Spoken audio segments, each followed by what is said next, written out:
All right, you guys. Welcome to our Thursday morning virtual coffee mastermind.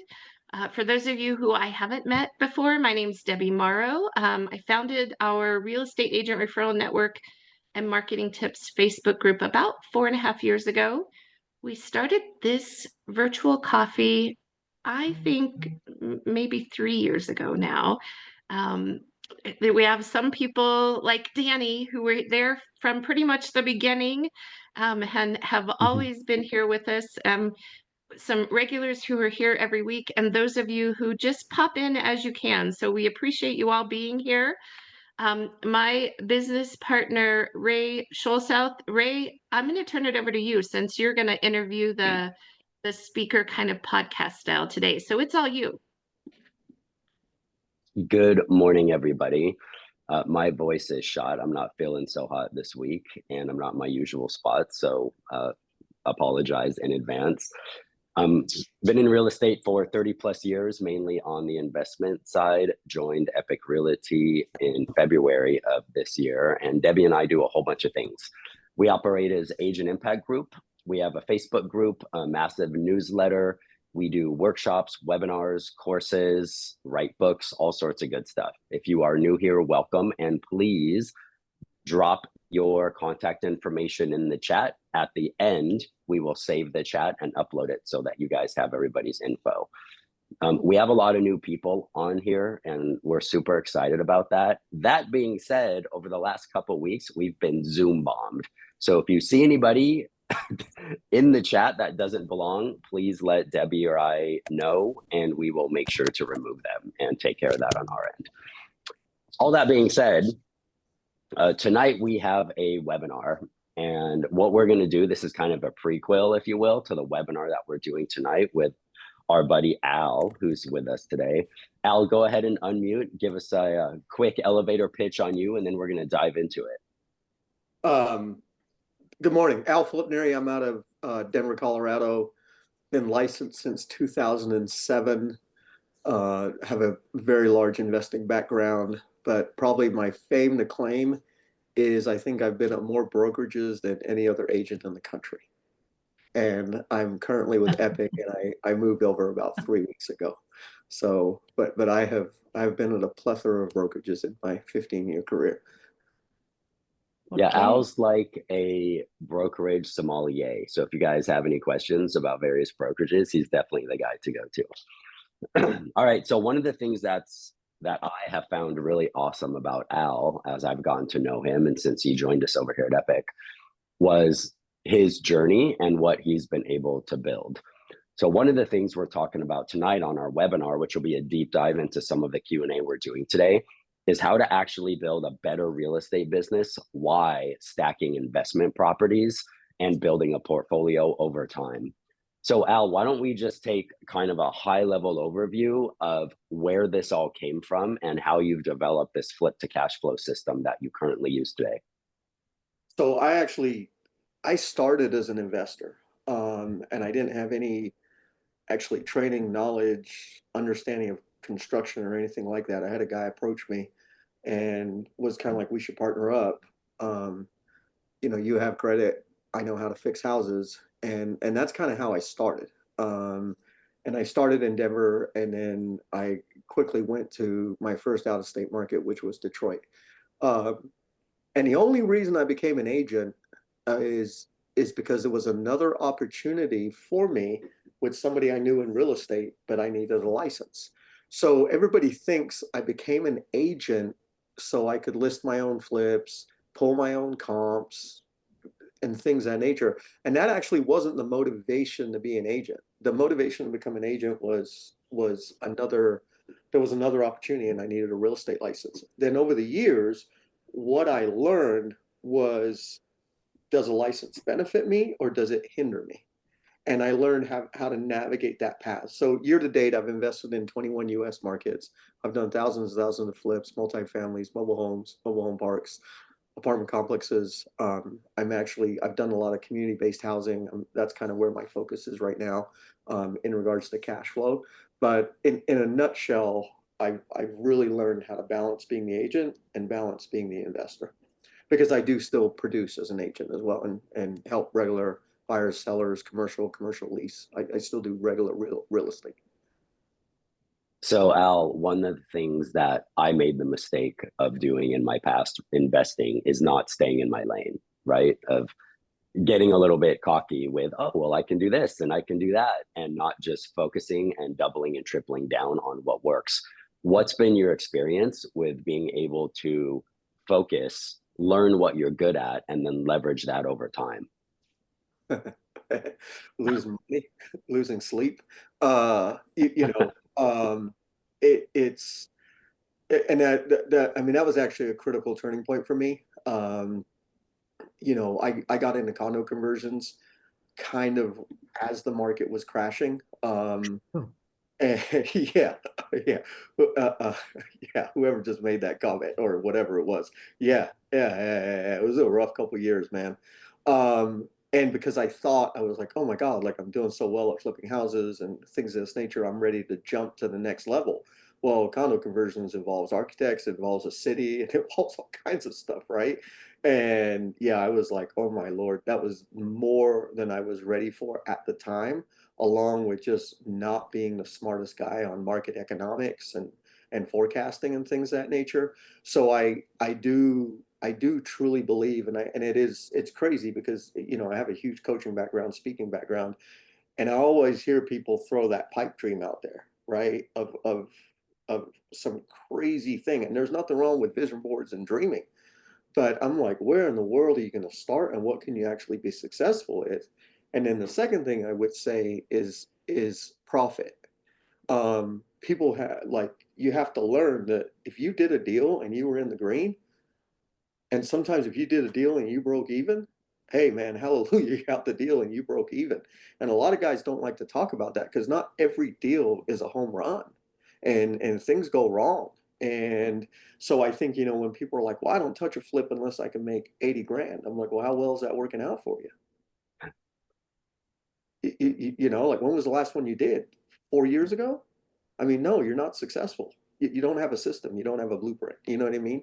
So yeah. So I mean, there's a lot of learning curves in the path of investing, but at the end of the day, you got to find what's your bandwidth, what can you handle, what are your resources, and really what's your end goal, what's your purpose of doing this, other than to say you flipped houses or whatever the case may be.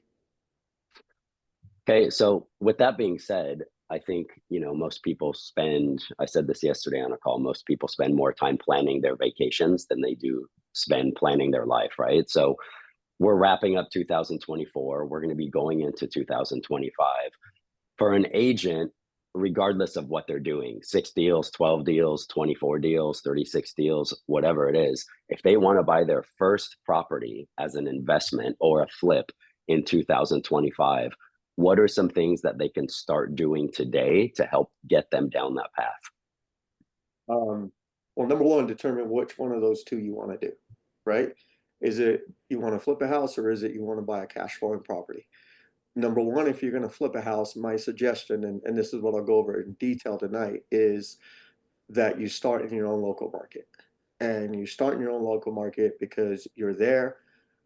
I'm not telling you you need to be a Nazi and drive and micromanage people who are working, but you need to go frequently and constantly to make sure things are getting done and that people are showing up and you're there to problem solve and things of that nature. And I don't care even if you hire a GC to oversee the whole thing and you're like, oh, I'm just going to turn it over to the GC. Well, what if the GC has 40 projects going or something like that and yours is not that much of a priority? So if you're not physically involved, I personally think that things can go very quickly in the wrong direction. And what I mean by that is a lot of that is just what should take 30 days now took 120 days. And I see it all the time with rookie flippers. And sometimes it's not even 120 days, it's 180 days. Well, you guys know as much as I do, even in the world of if you've never flipped a house, hard money lending is expensive. So if you budgeted for 60 or 90 days and you just doubled that, so instead of that being 15 or 20K, you're now at 40K in hard money or whatever those numbers end up being. And if there's a shift in the market, because you can't predict what's going to happen 6 months from now, right? We all can't. We don't know if Rates are dropping, rates are increasing, houses are stable, houses are crashing, houses are going up. None of us within any level of intelligence can predict what's going to happen 6 months from now. What I do know is when I flip now and I have a tight 30-day window, I'm pretty safe that I can estimate what I can sell a house for 30 days from now. Now, if your goal is to cash flow something, you have to then understand, okay, what is it in the cash flow that you're trying to accomplish? Is it cash flow, monthly cash flow? Is it a property that's going to have good appreciation in years to come? Do you care what type of tenant is in there? And for me, I think if you're in a big Class A city, so that's Denver, Houston, Dallas, Miami, Chicago, right? Those cities, those aren't always the best cash flow cities because you'll be lucky if you can make a couple bucks every day, every month. So sometimes you got to get out of your comfort zone and go to another city where cash flow is solid. There's a need for housing. Rental market is solid.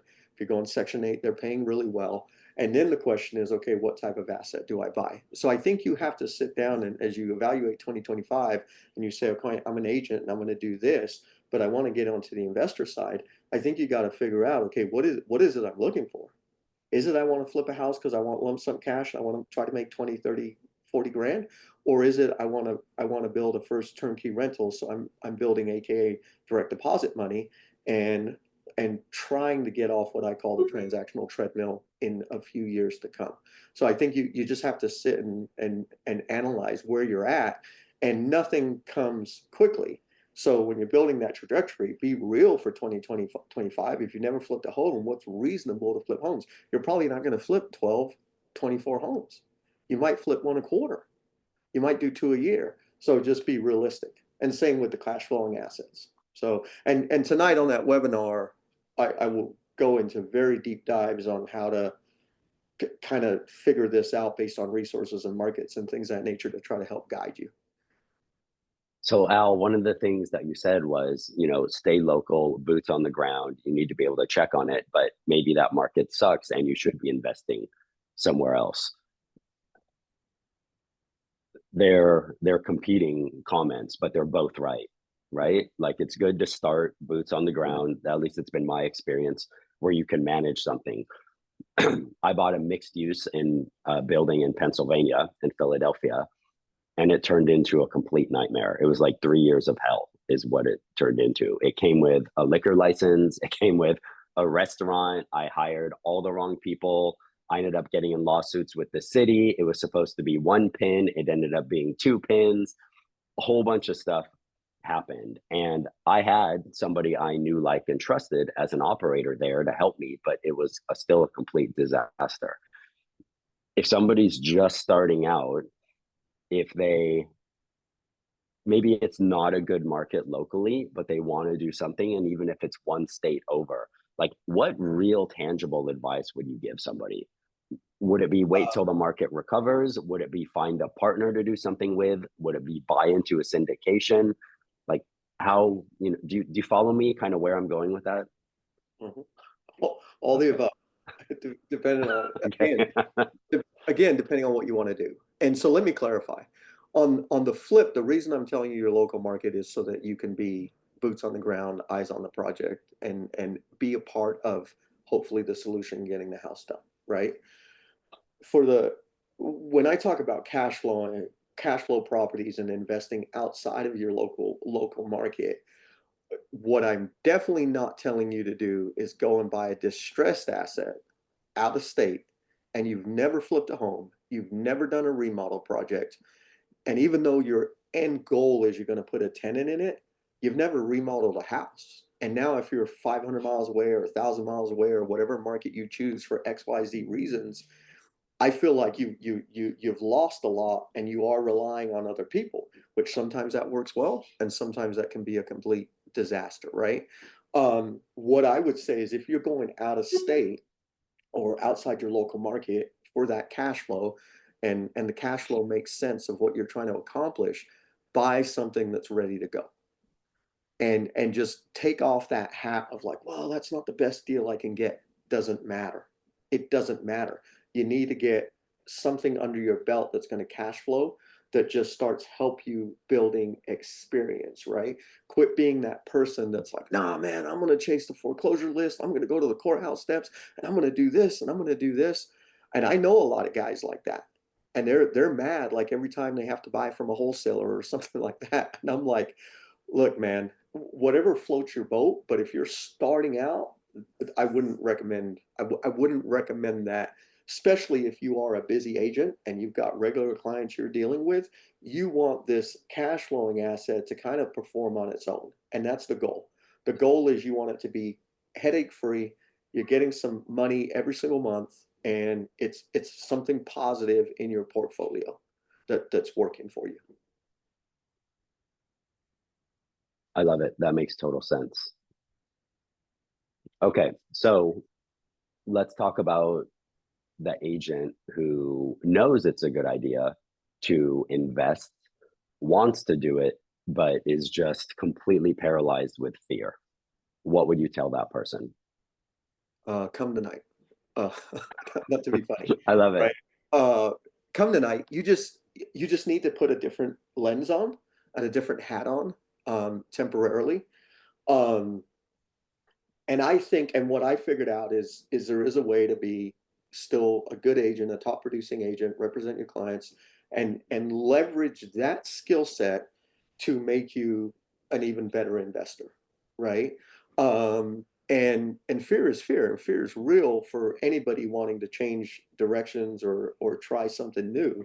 So at that point, it's about not over educating to where you're paralyzed because there's 10,000 what ifs, but it's about making a calculated decision on XYZ with the least amount of risk associated to you, right? And where your comfort level is, right? Where's your comfort level? So, some of these cash flow markets I'm talking about, I mean, I'm talking about getting in sub 100K on a deal, leveraging, not creative financing, but traditional financing on a DSCR. Um, you're going to have to come out of pocket 25K, give or take. And Section 8 on a 3-bedroom is paying $1,700 a month, right? And we'll go through the math today. So now when you look at that, okay, if you're in a Class A city, that's one commission, right? I mean, that's one commission check, right? You're 600K, 700K house.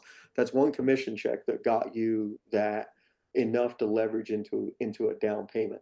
So, and you got a turnkey ready asset that's cash flowing, and Section 8 pays you every single month, for example. So it's not that you're not going to get rent, because that's usually the biggest issue is what happens if somebody doesn't pay me rent? Well, if Section 8 is paying rent every month, you're getting the rent every month. So you're going to be able to cover your debt service and all your expenses and things of that nature. So that should decrease your apprehension or your fear. And sometimes what I probably feel with this one specific example, it's probably just a mental stigma of the cities I'm going to recommend. And if you can get over that, right? And if you can't, then you know what? Let's throw that idea in the trash can, and there's another way for you. And maybe it's syndication, maybe it's partnering up, because that's where you feel more comfortable with, and that's perfectly okay as well. That's perfectly okay as well.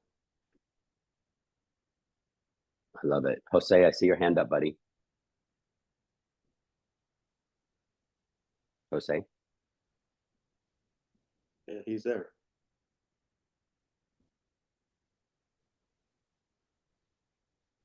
Jose, I just clicked ask to unmute, so you should be able to click that on your phone. Maybe he raised his hand by accident. I did raise my hand by accident. Sorry. All right, no problem, bud. All right, so Al, moving on. Give me 3 mistakes you made your first year as you were figuring this thing out with what you were trying to do and what you were trying to build. 3 mistakes. Um, Oh, the 3 learning lessons, right? yeah, They're not mistakes, they're failures, they're learning yeah. lessons. I mean, like I said, I jumped in not really knowing anything. I was very simple-minded in the sense of buy this, put this much into it, you can sell it for this, it costs you this much to sell, there's this much in the middle. And I was lucky that worked, right? because in all fairness, nothing went wrong. Mhm. Nothing went wrong. Had something gone wrong, I don't know what that would have looked like, right? Nor would have I had the mentorship, guidance, skill set to be able to navigate that, right?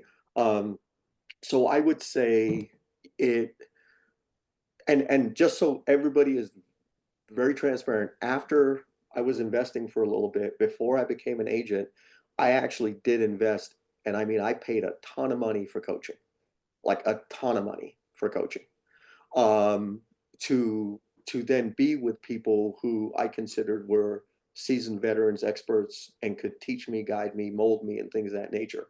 So I did invest in coaching. So I would say that's one of the learning lessons is even though you're an agent, that doesn't mean you know everything about real estate or real estate investing and flipping and things of that nature. Okay, you understand being an agent. Number two is be realistic with what your forecast and your outlook looks like for that year. I remember, yeah, I'd been investing for like a couple years, and a buddy of mine said, you know, when do you think you're going to make your first million? And I was like, oh, this year. And that was the year the market crashed. Let me tell you how well that worked out. Right? So just forecasting, and that was stupid because then when I started speaking for all the TV shows and coaching a lot, and I would, I'd ask people to put like, let's just start with your first 90-day goal. And I mean, I literally had people put $1 million, and I was like, well, what do you make a year? And they were like, well, 42. I said, so you're going to do from 42 to 1 million in 90 days? That's like not even scalable. If you figure that out, you let me know. Right. So just learning lesson number two was be realistic. And lesson number three, don't be greedy. Don't be greedy. Green is green. Partnerships are valuable. Quit being that investor that needs to nickel and dime everybody. You're the one that wants all the riches, and everybody else who deals with you needs to work for pennies. That's a bullshit model. And that's not a relationship model. And there are guys in my local city uh, who operate like that, and I remove myself from them completely. I don't want to represent you. I don't want to have anything to do with you. Like I don't agree with you. I don't like you, and more power to you. If you have a $5 million house and everybody else is living in a shack, and if that makes you feel good, bro, knock your socks off. But that's not what makes me feel good. So the lesson I really learned was if you want to become wealthy and you want to become successful, make everybody around you wealthy and successful, and through default, you'll achieve that goal. So in my world of the guys that work for me, my partners and things of that nature, I'm very giving, probably over giving, but there's high level of trust, high level of integrity. They don't steal from me. They're able to pay their bills, and there's no nonsense. They look out for me. And even with that being said, even with the project in Denver, I still go by fairly frequently just to be involved and be part of the team. Yeah, I think that's important. A lot of people remove themselves from the project, and that's not always the best situation, right? Scale allows removal over time, depending upon how your team's built out and what you're doing. But at the end of the day, when you're still operating small, you've got to be involved. That you need FaceTime with the people that are managing the project with you. Peggy asked a great question. She wants to know if you had contractors bid before you closed on the property. How did you know how much it would cost to fix up, and how did you estimate the time needed? Great question. So again, going back to my first deal, the guy was a contractor, so I just trusted him. Okay, I just was like, okay, man, sounds good. Shit, I didn't know if he was telling me the truth or not telling me the truth, right? I just rolled with it. Uh, Fast forward and doing tons of deals out of state and stuff like that. I did have to be systematic. So there's a balance here in respecting other people's time and knowledge. So let's say you're going for a flip, you're starting in your local market, and you're going to have XYZ contractor or XYZ subs because you got clients, or another agent in your office gives you some referrals. You can ask someone to come and look at a project with you and kind of give you their eyes and ears and what they think something's going to cost, okay, to begin with. My recommendation is offer to pay them. You don't have the house. You don't even know if you're going to win the offer. So you're using their time, right? Offer them $50, $100, a Starbucks gift card. Offer them something because you're learning from them at that point. Okay. They may say, no, don't worry about it. You know, let me know if you get the house. More than happy to get the work, because they're also trying to build their business, right? And this could be a good income source for them to do the remodels for you, whether they're a sub or a GC, doesn't matter. What I ended up doing that I will cover tonight is I came up with some grassroots formulas that you can use off of photos. And I have 4 categories, and I tell you to evaluate from photos, videos. So if you're local, you're going to the house. If you're out of state, let's just say you're getting photos and videos and things of that nature. And you're able to use a grassroots entry level rehab estimator that's very, very simple. And I'll cover it in detail. And you just plug in that number. Now, I'm telling you, I don't know that that number is spot on, because also, as you guys all know, pictures and videos lie, and pictures and videos show you what they want to show you, right? So there's always the unforeseen. But it's going to give you a roundabout number to be able to at least make an offer and be pretty safe. Then one of the things you have to start doing, let's say you get the property, now all of a sudden you're tightening up your numbers, right? During your inspection period, you're definitely tightening up your numbers. But now these contractors have more of a vested interest because you actually have the property under contract and you've got a closing date. So now they're legitimately bidding the job to try to get the remodel, right? So you're getting those numbers, and one of the things you always ask them is, what's your timeline? How busy are you? Can you do the work?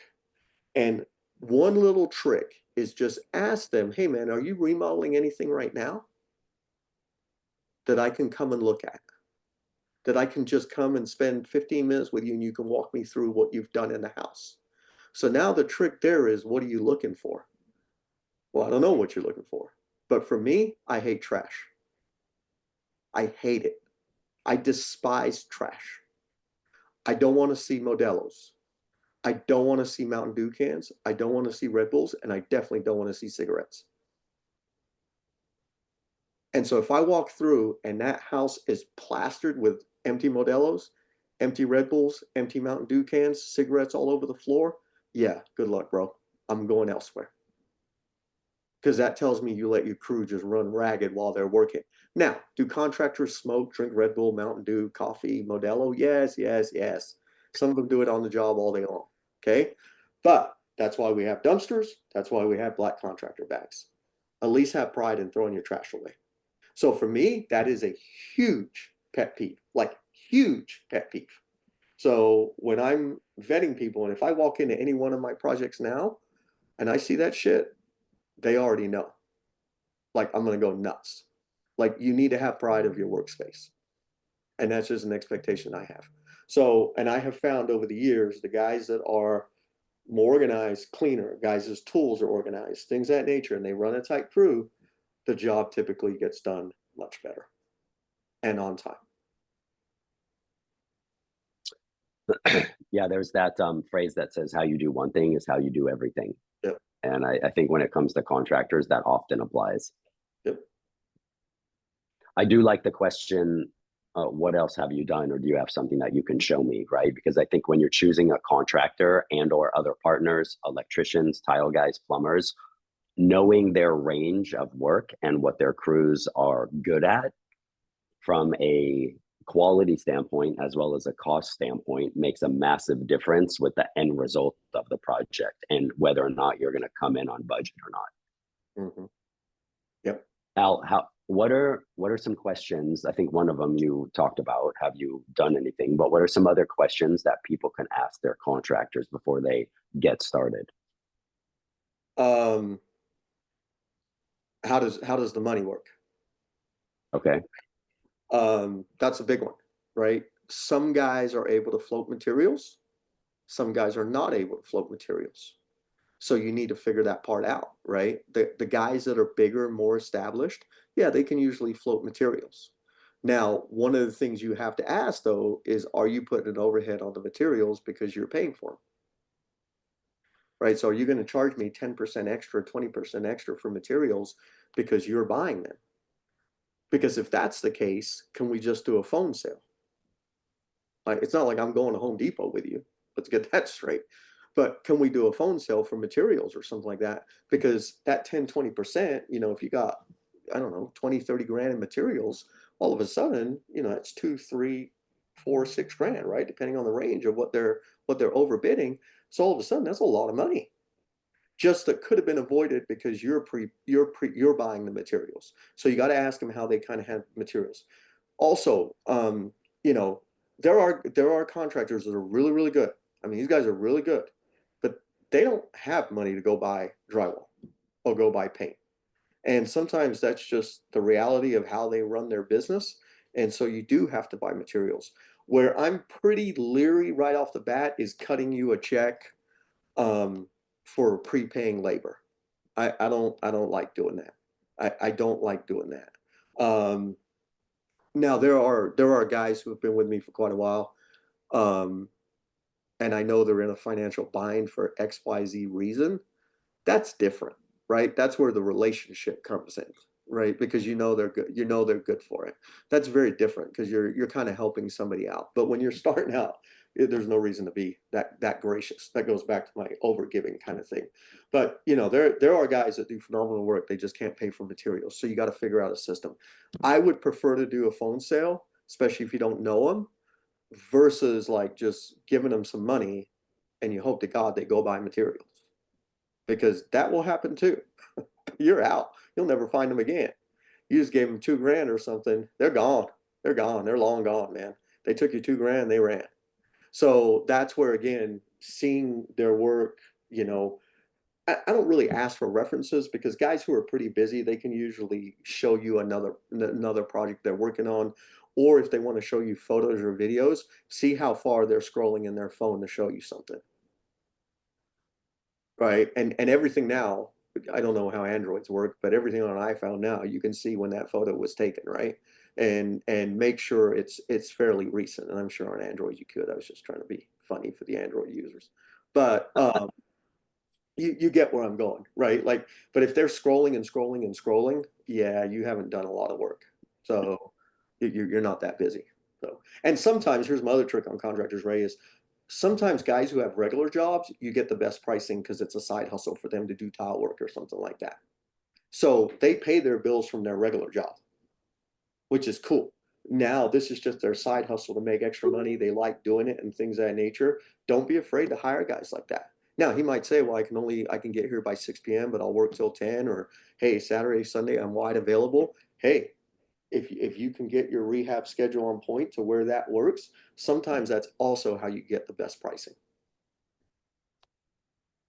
I love it. Peggy asked the question, do you keep accounts at Home Depot or do you pay directly or reimburse? So I'm sure she's talking about raw materials. Got it. Yep. So yes, I have pro accounts at Home Depot and Lowe's. Yes, you can have, your cards on file to where they go, they put in a job name, bam, it clicks it. No, I make them call me. I make Home Depot call me. And again, it's not to micromanage, but sometimes you're like, well, how is it $1,600? What are they buying? And sometimes it's not on the contractor, it's because Home Depot screwed up. And they rang up and then they're like, oh my God, yeah, I don't know why this came at $50 a yard. It should only be 5. And I was like, okay, I'm glad I double checked with you. So again, it's kind of your checks and balances system. Contractors that prepay for their own materials, that's again part of the initial conversation of how do you invoice. So for example, my kitchen cabinet countertop guy, and he's a licensed GC, he can do about anything. But we'll just stick to kitchens and countertops because that's primarily what he does for me. So he comes, he measures, he draws, he gets me drawings, he gets me the price. I give him a green light to order. Everything gets delivered, gets installed, template, done, bam, good, bam. And then about 3 weeks later, he sends me that bill for what he gave me 7 weeks ago in theory, right? Kind of thing. Um, and and then I write him a check for the total amount. And that's because of his vendor for the cabinets and countertops. He has like a net 60 or a net 30 account with them. So he's not pre-buying from them and he just passes that on to me basically, kind of thing. Um, so again, it's just in the dialogue of how these guys work, how do their relationships work, of where they get stuff. My flooring guys, on the other hand, they're a big national company, but I get really, really good pricing with them. Quality of work can be a little shady sometimes, so a lot of times they come back. But their policy nationally is you have to prepay for the entire job before they'll even get you on the schedule. Now, as long as you've paid by 3 p.m. Denver time, they can have a crew out there the next day. But if you do it like that, you're going to get the Z crew and not the A crew. You're going to get the guys straggling for work that day. So again, you pay and you schedule out a week. So you start learning how these guys all operate to where you are getting, their good crews and stuff like that. I love it. All right, Al, let's wrap this up so we can do some breakout rooms. What can everybody expect tonight if they show up for our webinar? We're doing it 7 p.m. EST. So tonight I'll go over a very structured blueprint, and the blueprint will show you how to fix and flip X number of houses in 2025 in your local market, how to acquire X number of houses, more than likely out of state, but again, you might be in one of those markets I like for cash flow, so then you'd be local in 2025. And on top of that, I'm gonna go in detail how I run my numbers, how I'm gonna go in detail how I do all the evaluations, and then also the last thing is I'm gonna teach you how to leverage that to also get paid commissions on all of those deals. So in theory, in a perfect world, scaling, what I want you to be able to do is fix and flip 4 houses, buy 4 cash flowing properties, and earn 12 commissions in 2025, just from my flip to cash flow blueprint. That's it. But today, that's your blueprint. I'll spend 30 seconds on that, and then it's just going to be the intricacies of teaching where I see a lot of these questions are coming from. I love it. Thank you. Debbie, I'm going to pass the mic back to you, and we can jump into breakout rooms.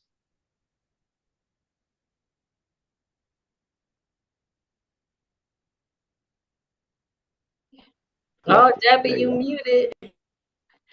Somebody muted. It said the host muted me. I think that was Ray. He says, "Here, Debbie, have the mic." All right, you guys. Here we're gonna jump into breakout rooms. I think we'll just have time for one round of breakout rooms, but we got 10 minutes in there.